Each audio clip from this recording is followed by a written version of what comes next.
आता इलेक्शन आहे म्हणून रस्ते टचअप चालू आहे आणि इलेक्शन झालं, मतदान झालं, महिन्यात पुढे पावसाळ्यात डबर आहे. पॅटर्न तोच आहे, तोच नेता, त्यांचीच मुलं कायम त्याच पॅटर्न मध्ये चालू आहे. त्यामुळे विकास हा कोल्हापूरचा कधी झालेलाच नाही. कन्सेप्ट खूप छान डेव्हलप केलेला आहे वॉकिंग आणि अराउंड द लेक, पण काम अजून पूर्ण झालेलं दिसत नाही. आणि बऱ्याच ठिकाणी जे केलेलं आहे काम ते विद्वांस वृत्तीने ते असं तोडून ते गाडीतून घालायची आपली पाण्यापर्यंत जाण्यासाठी, हे सगळे असे बरेच प्रकार आहेत. आता जर कोल्हापूर महानगरपालिकेमध्ये जर बघितलं तर कचऱ्याचा प्रश्न हा फार मोठा आहे.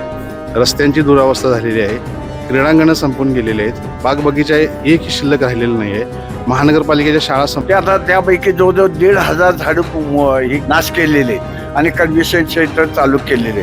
ते म्हणजे पैशाचा खेळ असा जास्त आहे असं मला वाटतंय की आज एवढी वर्ष झालीत पण विकासाचं काय कोणत्याही पद्धतीचं धोरण नाही आहे.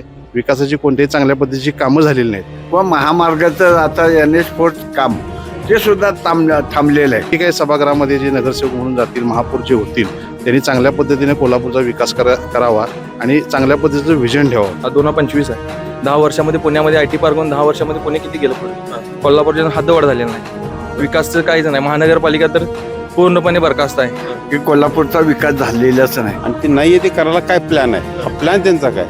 इमोशन्स नको, प्लॅन आहे का? मी बाबा ह्या टॉपॉलॉजीने जाणार आहे.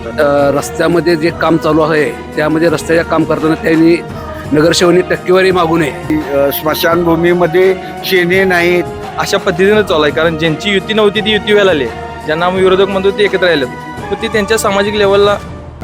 डॉक्टरांनी ऍडमिट होण्याचा सल्ला दिलाय, पण स्पेशल रूम परवडत नाही. मग टेन्शन घेऊ नका. सूर्य हॉस्पिटलने प्रथमच अगदी कमी किमतीत सर्व सोयींयुक्त आणि रुग्णांची गरज लक्षात घेऊन बजेट फ्रेंडली रूम्स उपलब्ध केले आहेत. कॅशलेस सुविधांसह खिशाला परवडणाऱ्या किमतीत budget friendly economic special room. पत्ता कोंडावळ चौक, लक्ष्मीपुरी, कोल्हापूर. संपर्क 9822 63 54 69. नमस्कार, मी ओंकार पोद्दार, KK न्यूजमध्ये आपल्या सर्वांचं स्वागत. सकाळच्या या प्रसन्न वेळी राजाराम तलावावरती फिरायला येणाऱ्या लोकांची आणि जलतरण येणाऱ्या लोकांची आपण भेट देऊन चर्चा करून महानगरपालिकेच्या अनुषंगानं नगरसेवक कसा असावा आणि या भागातील विकास झाला आहे काय आणि काय प्रश्न आहेत हे जाणून घेऊया. सध्या कोल्हापूर महानगरपालिकेची निवडणूक चालू झाली. बऱ्याच पक्षाकडून उमेदवारी मागणी केलेली आहे. मागणी म्हणजे फॉर्म भरत आहेत. परंतु माझ्या मते गेले कित्येक वर्ष पाहतोय की कोल्हापूरचा विकास झालेलाच नाही. बरं, रस्त्याचे असू दे, पाण्याचा असू दे किंवा कुठलाही. आता समजा महामार्ग सांगली जिल्ह्यापर्यंत आलेला आहे, म्हणजे कोल्हापूरच्या वेशीपर्यंत, परंतु तिथून पुढे आलेलं नाही. किंवा महामार्गाचं आता NH4चं हे चालू आहे काम, ते सुद्धा थांबलेलं आहे. निरनिराळ्या शहरात पाहिलं तर ब्रिज म्हणा किंवा अंडर ब्रिज म्हणा, कशा पद्धतीनं चांगल्या पद्धतीनं कामं होतात, परंतु कोल्हापुरात कुठल्याही पद्धतीनं म्हणजे मोठ्या पद्धतीनं अशी कामं होत नाहीत. किंवा रस्ते रुंदीकरण अशा पद्धतीनं चांगल्या पद्धतीनं व्हायला पाहिजे अशी अपेक्षा आहे. नगरसेवक हा भ्रष्टाचारी नसावा अजिबात. म्हणजे स्वतःच्या पदरचे पैसे खर्च करून वेळ प्रसंगी काम करणारा असावा, नाहीतर टक्केवारी मिळवणारा नसावा असं माझं मत आहे. आणि त्याच पद्धतीनं एखादी सार्वजनिक ठिकाणी, आता म्हणजे राजाराम तलाव हा छत्रपती राजाराम महाराजांनी हे केलेलं आहे. याबद्दल आता हे कन्व्हेन्शन सेंटर चालू आहे काम. वास्तवाने हा कन्व्हेन्शन सेंटर काम चालू करत असताना याचा परिणाम काय होईल, दुष्परिणाम काय होईल हे पाहायला पाहिजे होतं वास्तवाने. आता इथं आम्ही जवळजवळ राजाराम तलावच्या मंडळीने जवळजवळ 3,000 झाडं लावली होती. ते आता त्यापैकी जवळजवळ 1,500 झाडं हे केलेले आहेत, नाश केलेले आहेत आणि कन्व्हेन्शन सेंटर चालू केलेले आहेत. कोल्हापूर जिल्ह्यात भरपूर म्हणजे जागा असताना या राजाराम तलावच्या तिथंच कशाला पाहिजे होतं.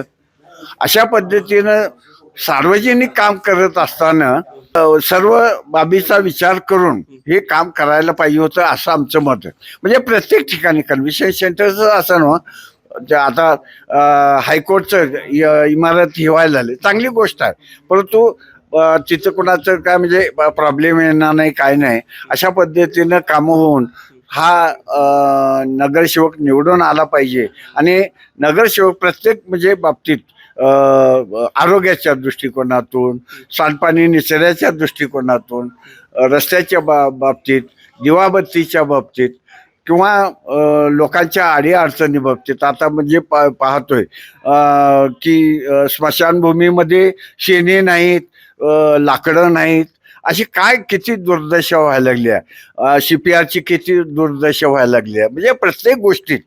तर असा प्रत्येक ठिकाणी काम करणारा तळागाळात जाऊन नागरिकांच्या समस्या काय आहेत या अशा पद्धतीनं पाहणारा नगरसेवक निवडून द्यावा किंवा निवडणुकीस पात्र असावा असं मला वाटतंय.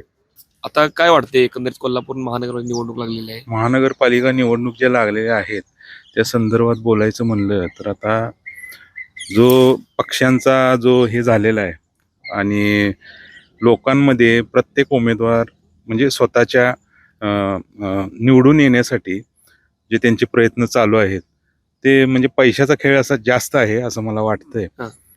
तो लोकांनी ह्या गोष्टीचा विचार करून पैसे न घेता ज्या म्हणजे नागरी सुविधा, रस्ते, गटर्स आणि ज्या इतर गोष्टी आहेत त्याच्यावर भर देऊन त्यांच्याकडून म्हणजे जे उमेदवार आपल्याकडं येतात मतं मागण्यासाठी त्यांच्याकडून आपण ह्या गोष्टींची पूर्तता किंवा जे आश्वासनं देणार आहेत ती पूर्ण करून घेतली पाहिजे.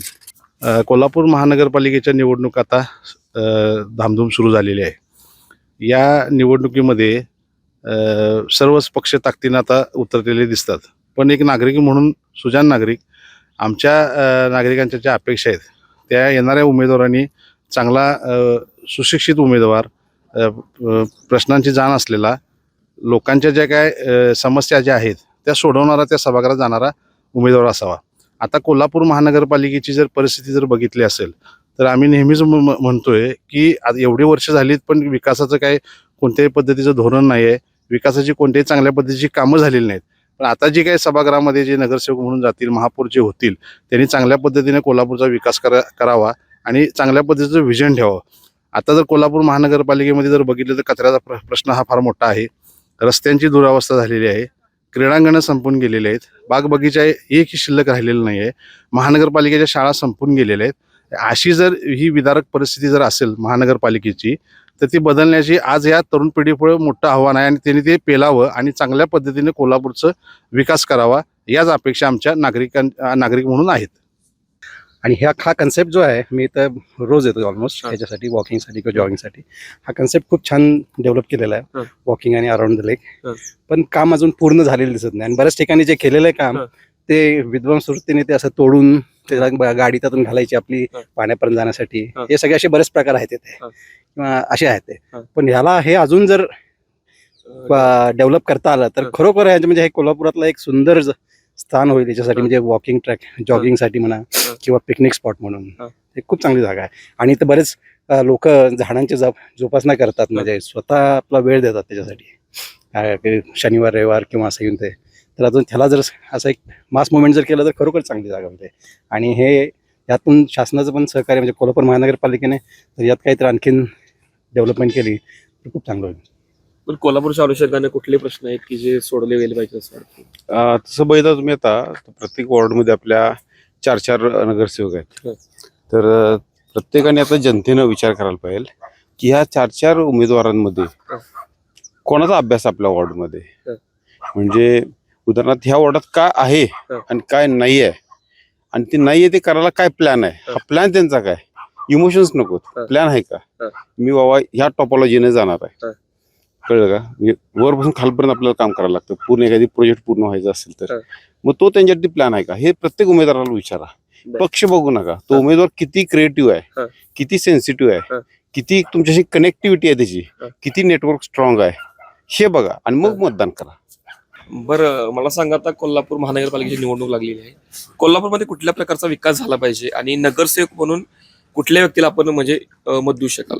जेणेकरून बाबा हा नगरसेवक चांगला असावा महानगरपालिकेमध्ये.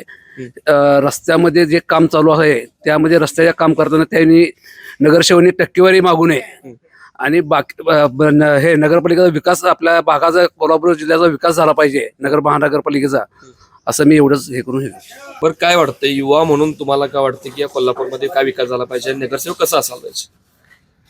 नगरसेवक हा फक्त आणि फक्त कोल्हापूर जिल्ह्यामध्ये पैसे जेव्हा निवडून येतो, सामाजिक करणारे आणि जे समाजासाठी लढणारे आहेत ते बॅकएंडला आहेत. म्हणजे ती सेवा करतात पण त्यांना संधीच मिळत नाही एखाद्या प्लॅटफॉर्मला जाऊन निवडणूक लढवून किंवा एक सामाजिक सेवक म्हणून.